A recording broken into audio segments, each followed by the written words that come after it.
Sir, കോൺഗ്രസിൽ ഇപ്പോൾ KPCC പ്രസിഡന്റിനെ മാറ്റാനുള്ള ഒരു ശ്രമം നടക്കുന്നുണ്ട്. പക്ഷേ അതിനെ തടയിടാനായിട്ട് സുധാകരൻ ചില കളികൾ കളിക്കുന്നുണ്ട്. AK ആന്റണി ഇടപെട്ടു എന്നൊക്കെ അറിയുന്നുണ്ട്. ഏതായാലും ഇപ്പോൾ ഈ പെട്ടെന്നുള്ളൊരു മാറ്റത്തിന് പിന്നിൽ ഇപ്പോഴത്തെ ഈ വഖഫ് മുനമ്പം വിഷയങ്ങളിൽ കോൺഗ്രസിലെ പല വോട്ടുകളും അല്ലെങ്കിൽ ക്രിസ്ത്യൻ വിഭാഗം ഇത്തരത്തിൽ BJPയിലേക്ക് പോകുന്നു എന്നുള്ളൊരു പേടി.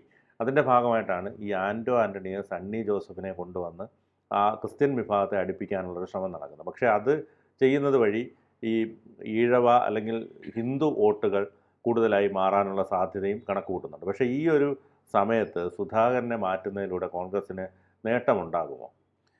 സുധാകരനെ കോൺഗ്രസിന് മാറ്റാനുള്ള ഉദ്ദേശം അവർ 2-3 പബ്ലിസിറ്റിയാണ്. സാധാരണ ഇപ്പോൾ ഒരാളെ മാറ്റണമെങ്കിൽ പറയുക അയാൾ കഴിവില്ലാത്തവനാന്ന് പറയാം. സുധാകരനെ കുറിച്ച് അത് പറയാൻ വലിയ പ്രയാസമാണ്. അതുകൊണ്ട് പറഞ്ഞത് സുധാകരൻ രോഗിയാണ്. പക്ഷേ സുധാകരൻ പറയുന്നത് എനിക്കൊരു അസുഖമില്ല, ഞാൻ ജിമ്മിൽ പോകുന്നൊക്കെ പുള്ളി പറയുന്നത്. പക്ഷേ ജിമ്മിൽ പോകണമെന്നൊക്കെ പറഞ്ഞാൽ കോൺഗ്രസിന് ബാധകമല്ല.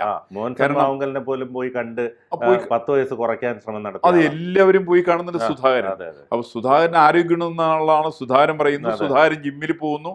അങ്ങനെയുള്ള സുധാകരനെ മാറ്റാൻ വേണ്ടിയിട്ടാണ് കോൺഗ്രസിന്റെ ഈ ഹൈക്കമാൻഡ് എന്ന് പറഞ്ഞ സാധനം ഉണ്ടല്ലോ.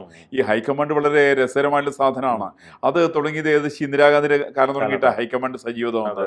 അത് അന്ന് ഇന്ദിരാഗാന്ധിയും സിദ്ധാർത്ഥ ശങ്കറിയും അതുപോലെ DK ബിറുവൊക്കെ ഉൾപ്പെടുന്ന ഒരു 3-4 പേര് ചേർന്നുണ്ടെങ്കിൽ ഹൈക്കമാൻഡ് ആവും. ഇന്നിപ്പോൾ ഹൈക്കമാൻഡ് എന്ന് പറഞ്ഞാൽ അങ്ങനെയല്ല. അത് സോണിയാഗാന്ധി ഉണ്ട്, അവരുടെ മകനായിട്ടുള്ള രാഹുൽ ഗാന്ധി ഉണ്ട്, അവരുടെ മകളായിരിക്കുന്ന പ്രിയങ്ക ഗാന്ധി ഉണ്ട്, ഇവർ 3 പേര് ഇവരുടെ കുശിനിക്കാരനായിരിക്കുന്ന KC വേണുഗോപാലും ഉണ്ട്. ഈ 4 പേരും ചേർന്നാൽ ഹൈക്കമാൻഡായി. അപ്പൊ കേരളം ഒരു ഏറ്റവും തെക്കേറ്റത്ത് കിടക്കുന്ന സംസ്ഥാനം എന്ന നിലയ്ക്ക് കേരളത്തിന്റെ കൂടുതൽ കാര്യങ്ങൾ തീരുമാനിക്കുന്നത് വേണുഗോപാലാണ്. അപ്പൊ ആ വേണുഗോപാലിന്റെ താല്പര്യമാണ് കേരളത്തിന്റെ മുഖ്യമന്ത്രിയായിട്ട് KC വേണുഗോപാലിന് 26-ലെ തെരഞ്ഞെടുപ്പ് കഴിഞ്ഞാൽ വരാൻ സാധിക്കും എന്നുള്ളതാണ് വേണുഗോപാലിന്റെ കണക്കൂട്ടൽ. അങ്ങനെയാണ്.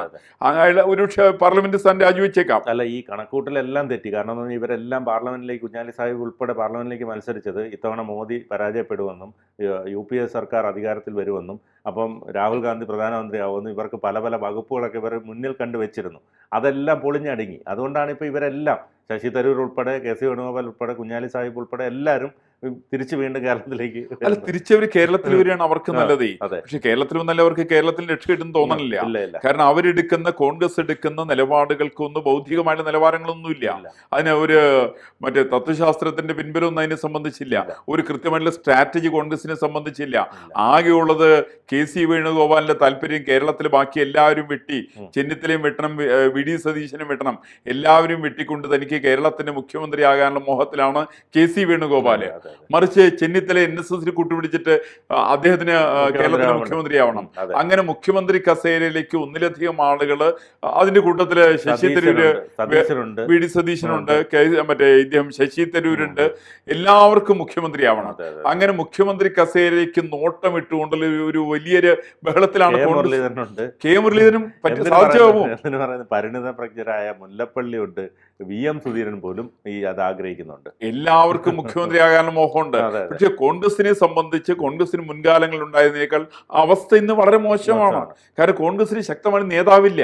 ഒരു നേതാവില്ലാത്ത ഒരു പ്രസ്ഥാനത്തിനും നേതൃത്വത്തിനെയും അധികാരത്തിലെത്തിക്കാൻ വേണ്ടി കേരള ജനത അംഗീകരിക്കില്ല. ഇപ്പൊ നമ്മൾ എന്തൊക്കെ പറഞ്ഞാലും പഴയ കാലത്ത് കോൺഗ്രസിനെ സംബന്ധിച്ച് AK ആന്റണി കോൺഗ്രസിന്റെ നേതാവായിരുന്നു, ഉമ്മൻചാണ്ടി കോൺഗ്രസിന്റെ നേതാവായിരുന്നു, K കരുണാകരൻ കോൺഗ്രസിന്റെ നേതാവായിരുന്നു. അങ്ങനെ പല ശക്തരായിരിക്കുന്ന നേതാക്കന്മാരുടെ നേതൃത്വത്തിലാണ് കോൺഗ്രസ് അധികാരത്തിലെത്തിയിട്ടുള്ളത്. അത് കമ്മ്യൂണിസ്റ്റ് പാർട്ടി അങ്ങനെ തന്നെയാണ്. EMS തുടങ്ങിയിട്ട് എങ്ങനെയായിരുന്നു? EMS ഉണ്ടായിരുന്നു, EK നായനാർ ഉണ്ടായിരുന്നു, VS അച്യുതാനന്ദൻ ഉണ്ടായിരുന്നു, ഇപ്പൊ പിണറായി വിജയൻ ഉണ്ട്. ഇവരെല്ലാവരും മുഖ്യമന്ത്രി കസേരയിലേക്ക് എത്തുന്നതിന് മുമ്പ് ഇവരുടെ അതിശക്തമായിട്ടുള്ള നേതൃത്വത്തെ ആയിരുന്നു ജനങ്ങൾ കണക്കിലെടുത്ത്. അങ്ങനെയാണത്. അപ്പൊ അഭിപ്രായ വ്യത്യാസങ്ങളൊക്കെ ഉണ്ടാവാം. അഭിപ്രായ വ്യത്യാസങ്ങളൊക്കെ ഉണ്ടെങ്കിൽ പോലും ശക്തമായിട്ടുള്ള നേതൃത്വത്തെ അംഗീകരിക്കുന്ന ഒരു സ്വഭാവം മലയാളിക്കുണ്ട്. ഈ മലയാളി അംഗീകരിക്കുന്നതിന്റെ അടിസ്ഥാനത്തിലാണ് മുഖ്യമന്ത്രി പദത്തിലേക്കും പാർട്ടിക്കും അധികാരം കിട്ടുക. ഇന്ന് നിർഭാഗ്യവശാൽ കോൺഗ്രസിനെ സംബന്ധിച്ച് കേരളത്തിൽ നേതൃത്വം കോൺഗ്രസിനില്ല. അപ്പൊ ഞാനൊരു സംശയം ചോദിക്കട്ടെ. പണ്ട് കാലത്തുണ്ടായിരുന്നത് പോലെ ഇപ്പൊ ലീഗ് എന്തായാലും ഒരു 10 വർഷമായിട്ട് അസ്വസ്ഥരായിരിക്കുകയാണ്.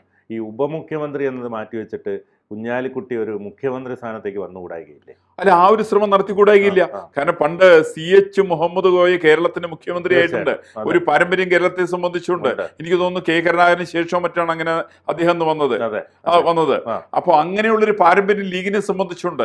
ലീഗിന് കിട്ടാവുന്ന സീറ്റുകൾ 19 സീറ്റ് 20 സീറ്റ് ആക്കാൻ പറ്റുമെന്ന് നോക്കും.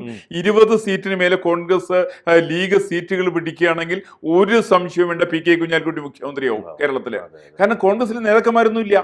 കോൺഗ്രസിൽ 10 കാശിന് കൊള്ളാത്ത ചില ആളുകളാണ്, ഗിർവാണ അടിച്ചുകൊണ്ടിരിക്കുന്നവർ മാത്രമാണ് കോൺഗ്രസിലുള്ളത്. അവർക്കൊന്നും ജനപിന്തുണയില്ല, അവർ സംബന്ധിച്ചില്ല. അവർക്ക് വേണ്ടത്ര ജനസ്വാധീനമില്ല. അവർക്ക് ഭരണത്തിന്റെ അനുഭവങ്ങൾ അവർ സംബന്ധിച്ചില്ല. മറിച്ച് കുഞ്ഞാലിക്കുട്ടിക്ക് അങ്ങനെയല്ല.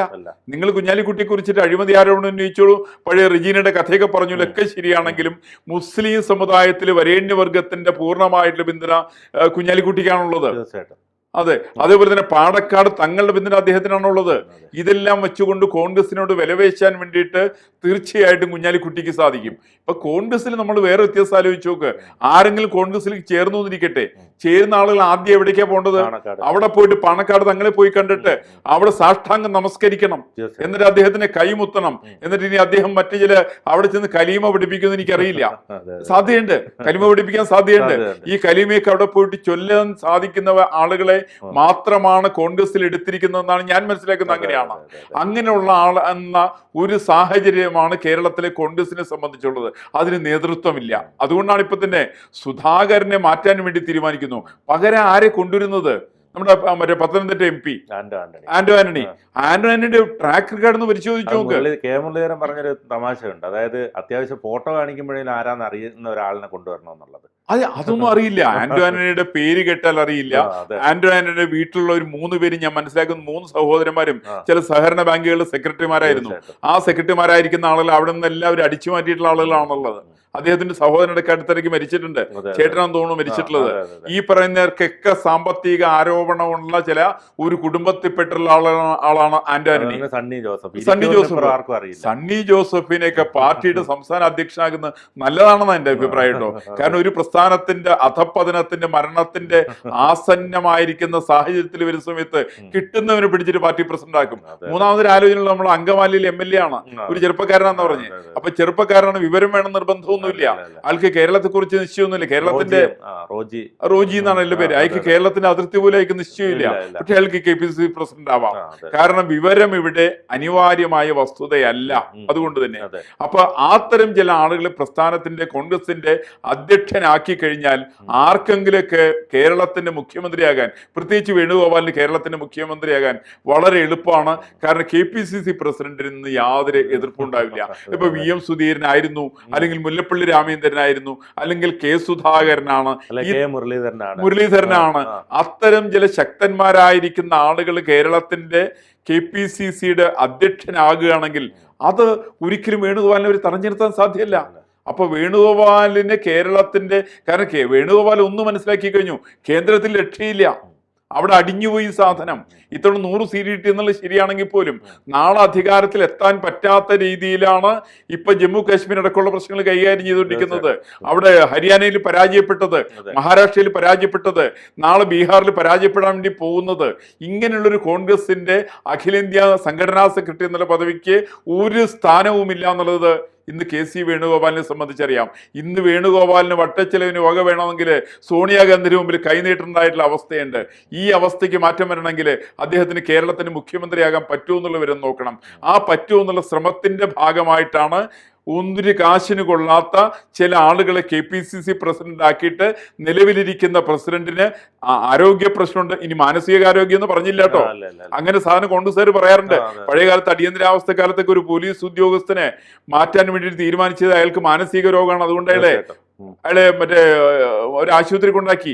ഇതേപോലെ തന്നെ K സുധാകരനെ മാനസിക രോഗ ആശുപത്രിയിലാക്കിയില്ല എന്നുള്ളത് KC വേണുഗോപാലിന്റെ മഹത്വമായിട്ടാണ് ഞാൻ കാണുന്നത്. അതുപോലും ഉണ്ടാകാനുള്ള സാധ്യതയുണ്ടെന്നാണ് ഞാൻ പ്രതീക്ഷിക്കുന്നത്.